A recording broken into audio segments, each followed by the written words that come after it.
Алло, сенің қызың менде. Немене? Қызды босатып одан да мына мені алып кетіңдер. Сенің қызың менде. Ха-ха, қазір мен ол қызбен жүрмеймін.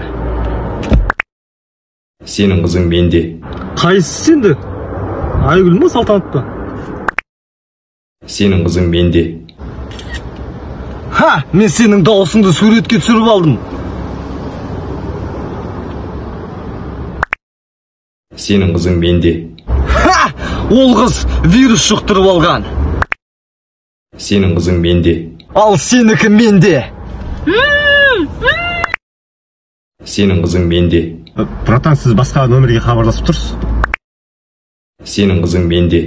Неше сағат қалып жатсыңдар? Сенің қызың менде. Хорошо, 3 мезгіл тамағын беріп жүріңдер.